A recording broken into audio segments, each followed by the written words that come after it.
अस्सलामु अलैकुम वरहमतुल्लाहि वबरकातुहू। जैसे आप लोगों को मालूम है, हम अभी अपना सेकंड चैप्टर पढ़ रहे हैं, इस मैटर अराउंड अस प्योर।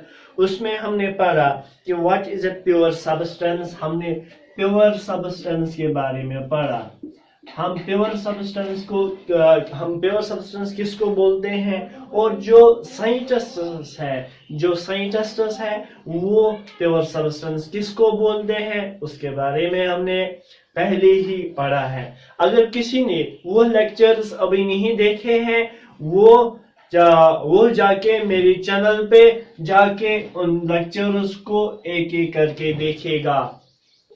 उसके बाद हमने पढ़ा कि हमारे पास ये जो प्योर सब्सटेंस है या इम्प्योर सब्सटेंस है, ये हम ऑन द बेसिस ऑफ जो हमारे पास पीरियोडिक टेबल है उसके बेस पे हम वहां पे डिसाइड किए हैं, करते हैं। उसके बाद जो हमारा पीरियोडिक टेबल है वहां पे हमने देखा कि हमारे पास 3 तरह के एलिमेंट्स होते हैं। एक होते हैं हमारे पास मेटल होता है, हमारे पास होता है नॉन मेटल और हमारे पास होता है मेटालॉइड्स। हमने मेटल्स के बारे में भी पढ़ा, हमने नॉन मेटल्स के बारे में भी पढ़ा और हमने मेटालॉइड्स के बारे में पढ़ा। अब यहां तक हमारा ये चैप्टर कंप्लीट हो गया है मेटालॉइड्स तक। इसके बाद जो हमें पढ़ना है वो हमें पढ़ना है कंपाउंड्स के बारे में। किसके बारे में पढ़ना है? कंपाउंड्स के बारे में। हम कंपाउंड्स किसको बोलते हैं?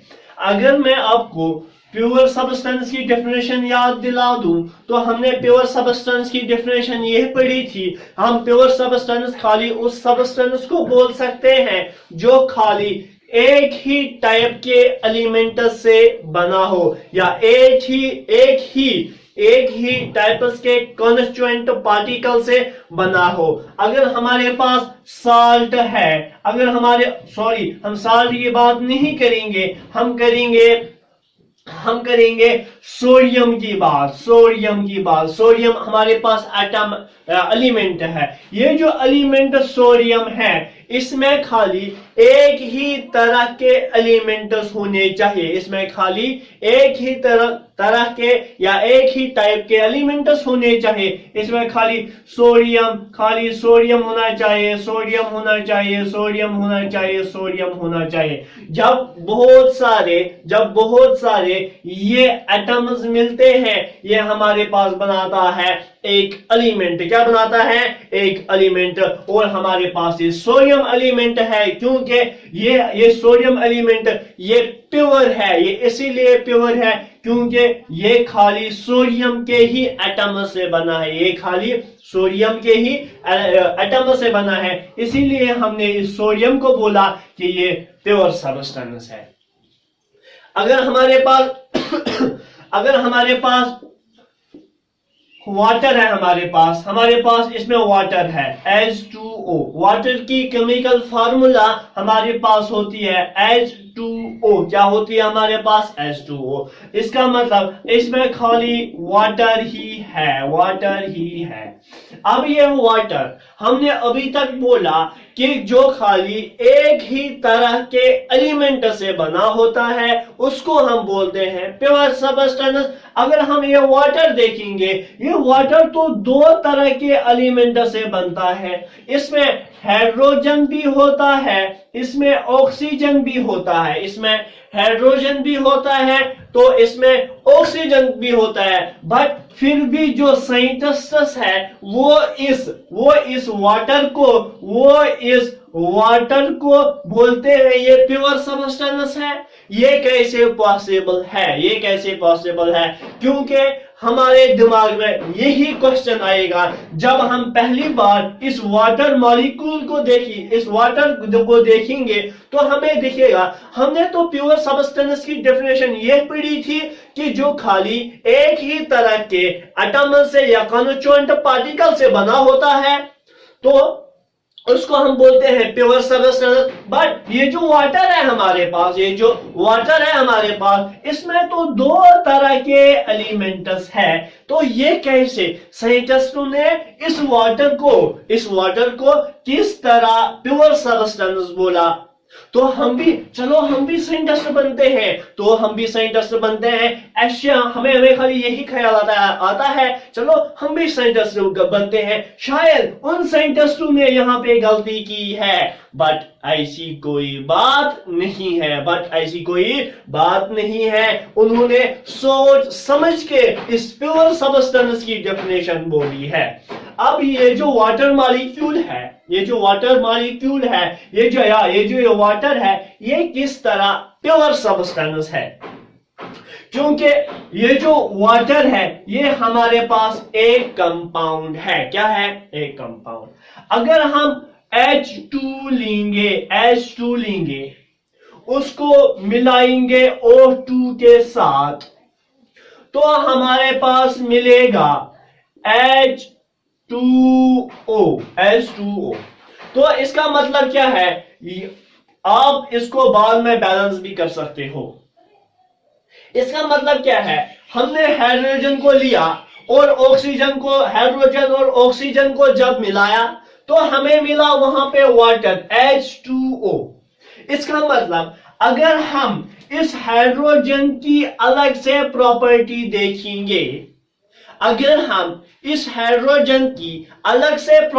देखेंगे, तो इसकी प्रॉपर्टी डिफरेंट होगी।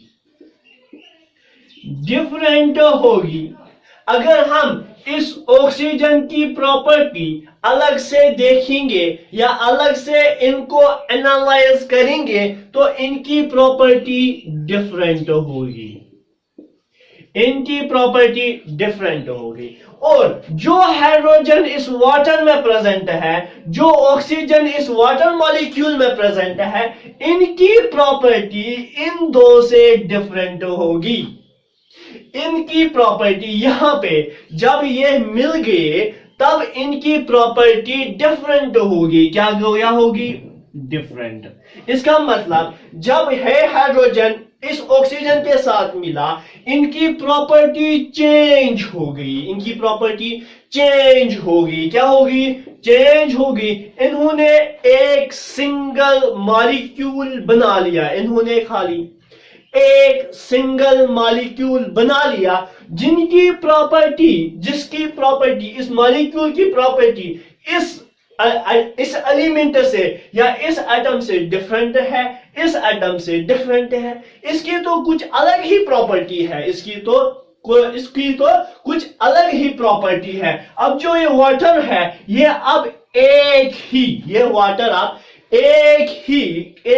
कंपाउंड बना या एक ही मॉलिक्यूल बना। अब हमारे पास ये अलग से मॉलिक्यूल, अलग से इसमें पार्टिकल्स नहीं है। ये हमारे पास वाटर मॉलिक्यूल है, बस ये हमारे पास वाटर मॉलिक्यूल है। ये ऑक्सीजन, ये एक हाइड्रोजन, ये हमारे पास खाली वाटर मॉलिक्यूल है।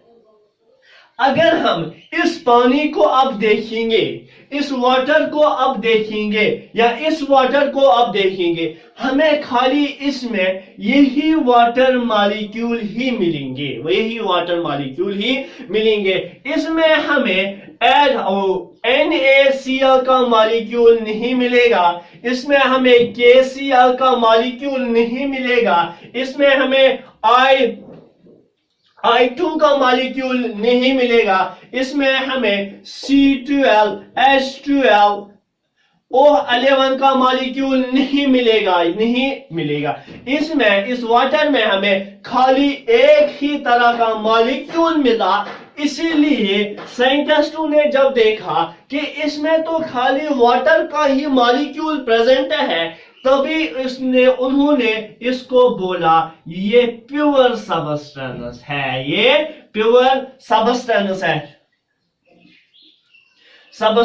है। अब हम पढ़ेंगे ये जो कंपाउंड होता है, ये कंपाउंड बना यहाँ पे, या ये KCl का कंपाउंड है, ये कंपाउंड होता क्या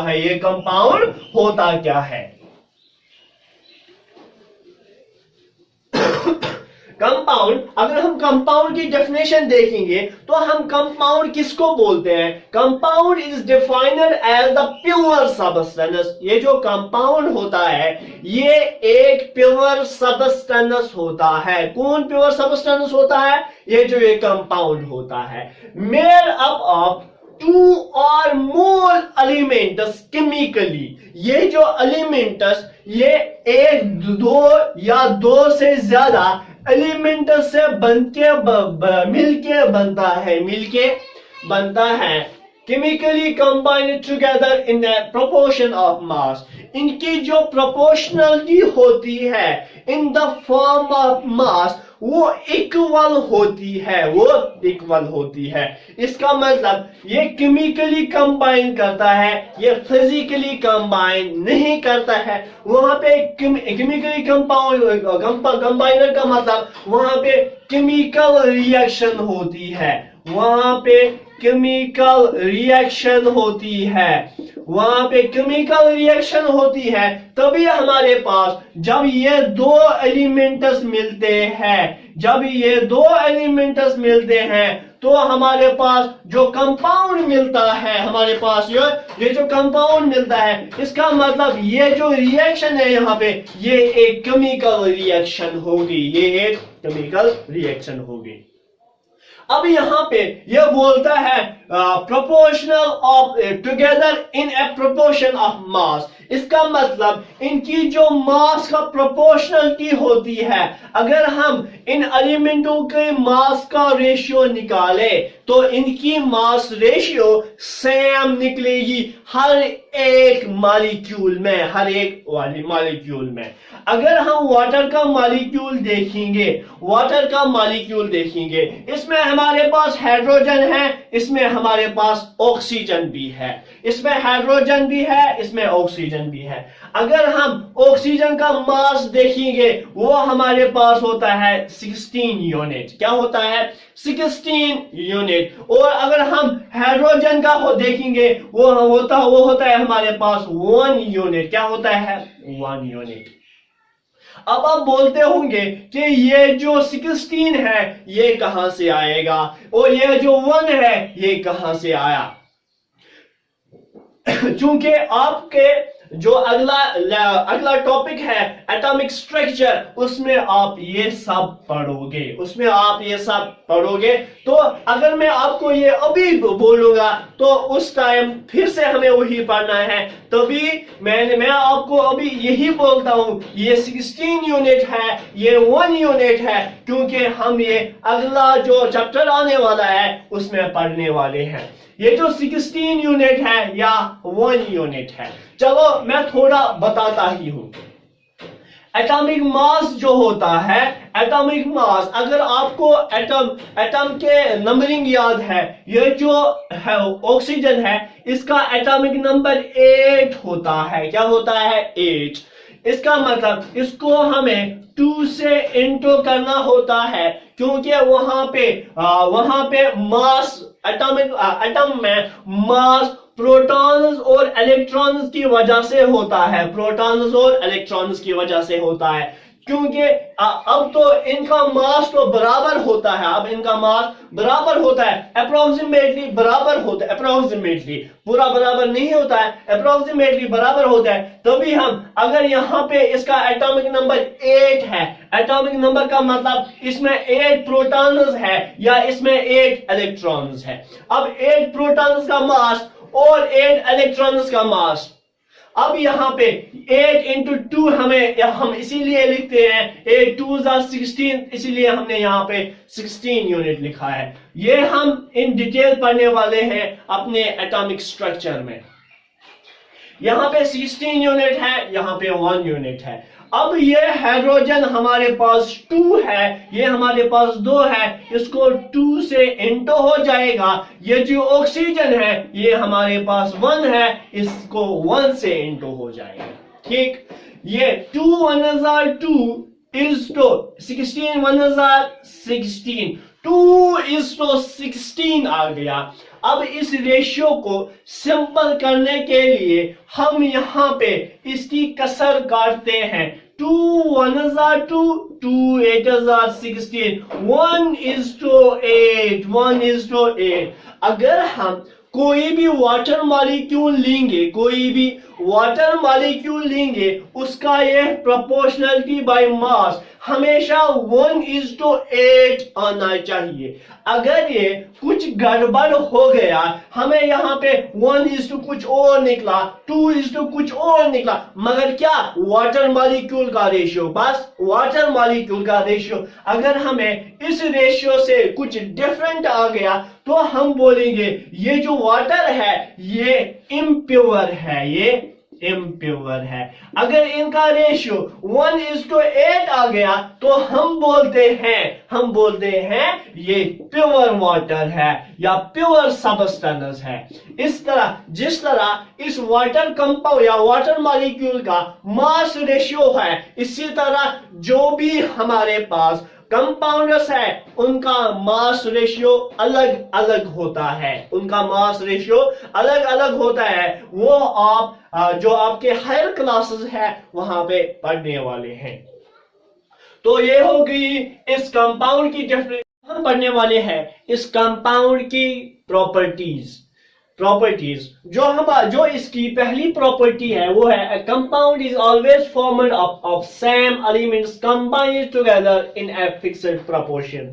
वो हमने पढ़ा कि ये जो कंपाउंड है वो हमेशा सेम एलिमेंट से बनता है जो उसके कॉन्स्टिट्यूएंट पार्टिकल है। अगर हमारे पास ये H2 है, ये O2 है, इन्होंने H2 मॉलिक्यूल बनाया, इसमें हाइड्रोजन आया, इसमें ऑक्सीजन है, इसमें ऑक्सीजन है, इसमें हाइड्रोजन है।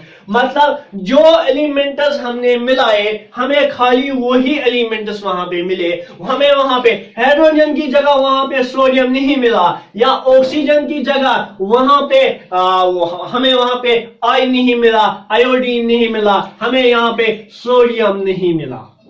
इसका मतलब जो एलिमेंट्स हम मिलाएंगे, जिनको हम कंबाइन करेंगे, वही उस कंपाउंड के कॉन्स्टिट्यूएंट पार्टिकल्स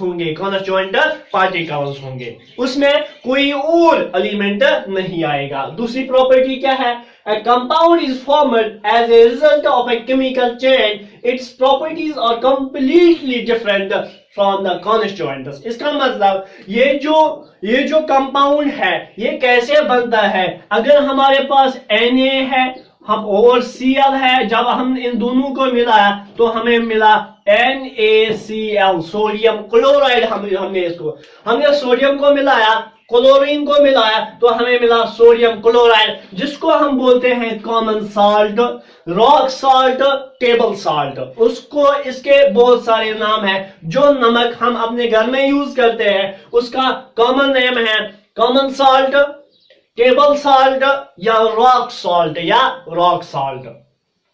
ये जो सोडियम है इसकी प्रॉपर्टी, अगर हम इस सोडियम की प्रॉपर्टी अलग से देखेंगे इसकी प्रॉपर्टी अलग होगी। अगर ये जो क्लोरीन है, ये इस क्लोरीन की प्रॉपर्टी हम अगर अलग से देखेंगे वो डिफरेंट होगी। और जब ये एक कंपाउंड में मिलते हैं तो उनकी प्रॉपर्टी वहां पे डिफरेंट होगी। जो सोडियम की प्रॉपर्टी यहाँ पे है वो प्रॉपर्टी सोडियम की यहाँ पे नहीं होगी, वो प्रॉपर्टी सोडियम की नहीं होगी।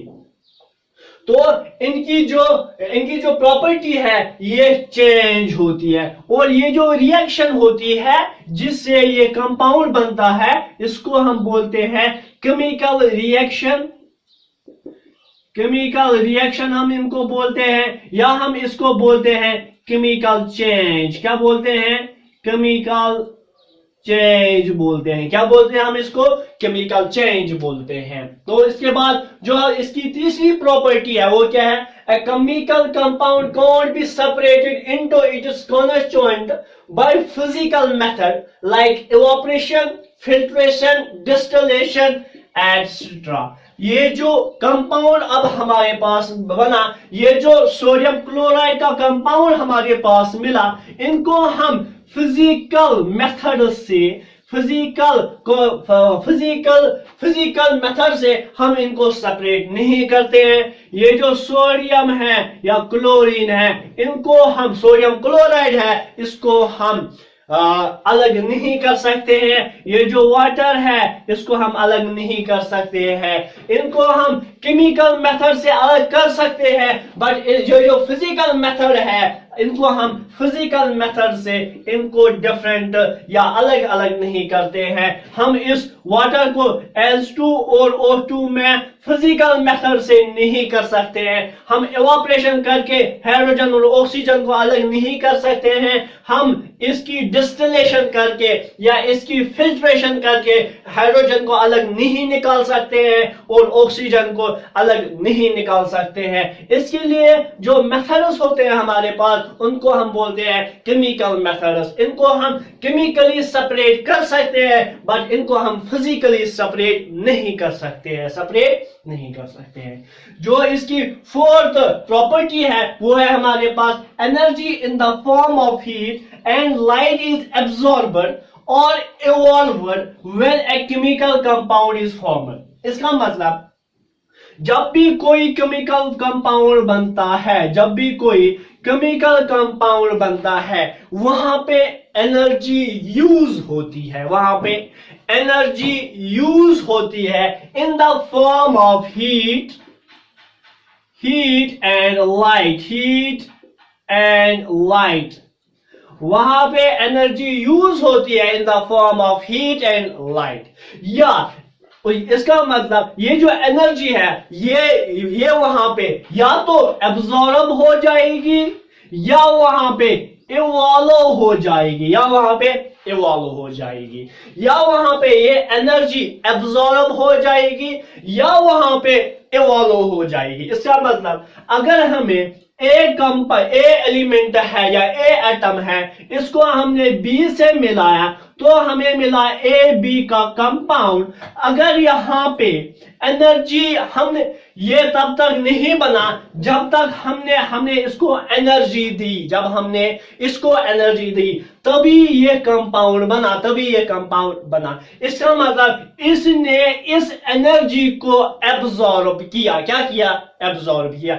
जब इसने इस एनर्जी को एब्जॉर्ब किया तभी हमें भी मिला A compound, A B compound. क्या मिला हमें? A B compound. तो इसने यहां पे एनर्जी को एब्जॉर्ब किया। अब इवॉल्व कैसे करता है? अगर हमारे पास ए कंपाउंड है, हम एक्स लिखेंगे, एक्स कोई एलिमेंट है, इसको हमने वाई से मिलाया तो हमें मिला एक्स वाई, और वहां पे कुछ एनर्जी निकली, और वहां पे लास्ट पे कुछ एनर्जी निकली। आपने घर में अगर किसी के घर में ये जिसको हम बोलते हैं पीओपी प्लस ऑफ पैलस, जब हम इसको पानी में डालते हैं, जब हम इसको पानी में डालते हैं और इसको मिलाते हैं, और जब वो पेंटर इस पीओपी को करता है, उस टाइम ये हॉट होता है या गर्म होता है। इसका मतलब वहां पे ये एनर्जी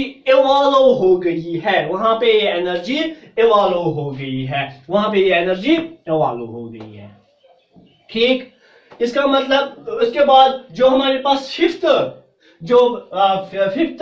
प्रॉपर्टी है वो है हमारे पास a chemical compound has a definite formula and having fixed boiling and melting point। इसका मतलब जो भी केमिकल कंपाउंड हमारे पास होगा, जो भी केमिकल कंपाउंड हमारे पास होगा, उसकी एक केमिकल फार्मूला होगी। जैसे हमारे पास वाटर है, इसकी केमिकल फार्मूला क्या है? हमारे पास वाटर H2O। अगर हमारे पास सोडियम क्लोराइड है या साल्ट है, उसकी केमिकल फार्मूला क्या है? Sodium chloride. हमारे पास है पोटेशियम क्लोराइड, हमारे पास है MgO2। ये डिफरेंट कंपाउंड्स है हमारे पास। जो भी कंपाउंड होगा हमारे पास, उसकी एक केमिकल फार्मूला होगी, उसकी एक केमिकल फार्मूला होगी। और ये जो कंपाउंड होगा, हर एक कंपाउंड का एक अपना फिक्स्ड बॉइलिंग पॉइंट और मेल्टिंग पॉइंट होता है। जो मेल्टिंग पॉइंट वाटर का होगा वो मेल्टिंग पॉइंट NaCl का नहीं होगा, इसका अपना डिफरेंट बॉइलिंग पॉइंट होगा। वही KCl का नहीं होगा, वही MgO2 का नहीं होगा। जो मेल्टिंग पॉइंट वाटर का होगा वो मेल्टिंग पॉइंट सोडियम का नहीं होगा, वो पोटेशियम क्लोराइड का नहीं होगा, वो मैग्नीशियम ऑक्साइड का नहीं होगा, वो मैग्नीशियम ऑक्साइड का नहीं होगा। इसका मतलब इन सब का जो भी कंपाउंड होता है हमारे पास उसका अपना एक फिक्सड बॉइलिंग पॉइंट होता है और मेल्टिंग पॉइंट होता है इसके बाद जो लास्ट प्रॉपर्टी है इस कंपाउंड की वो है, लास्ट बट नॉट लीस्ट, वो है हमारे पास a compound is a homogeneous substance. ये जो कंपाउंड होता है हमारे पास ये एक होमोजीनियस सब्सटेंस है। इसका मतलब ये है, अगर हम वाटर लेंगे एक बीकर में, हमने इसमें वाटर लिया, होमोजीनियस का मतलब बराबर, हमें खाली एक ही तरह का या एक ही किस्म का सॉल्यूशन मिलेगा या एक ही तरह के एलिमेंट्स मिलेंगे या कुछ उसके कॉन्स्टिट्यूएंट पार्टिकल मिलेंगे। ये जो वाटर है ये एक होमोजीनियस मिक्सचर है। इसका मतलब हमें खाली इसमें वाटर के ही मॉलिक्यूल्स मिलेंगे, और वो यूनिफॉर्मली डिफरेंशिएट होंगे। अगर हम इस वाटर को अंडर द माइक्रोस्कोप देखेंगे तो हमें खाली वहां पे वाटर मॉलिक्यूल मिलेगा, इसमें हमें सोडियम क्लोराइड का मॉलिक्यूल नहीं मिलेगा जो प्योर वाटर होगा। प्योर वाटर मतलब जिसमें कोई इम्प्योरिटी नहीं होगी, NaCl का कोई मॉलिक्यूल नहीं मिलेगा वहां पे या कंपाउंड नहीं मिलेगा, KCl का कोई कंपाउंड नहीं मिलेगा। इसमें खाली एक ही तरह के कंपाउंड्स मिलेंगे, इसीलिए हम इसको बोलते हैं ये हमारे पास एक होमोजीनियस मिक्सचर है। आगे जाके जो आपके हायर क्लासेस है उसमें आप और पढ़ोगे इन कंपाउंड्स के बारे में। होप आपको ये लेक्चर समझ आ गया होगा। अगर आपको ये लेक्चर समझ आ गया तो प्लीज इस लेक्चर को शेयर करिएगा, लाइक करिएगा, कमेंट करिएगा, और जो भी जिसने भी अभी तक मेरी चैनल को सब्सक्राइब नहीं किया है वो प्लीज मेरी चैनल को सब्सक्राइब करिएगा। Thank you, have a nice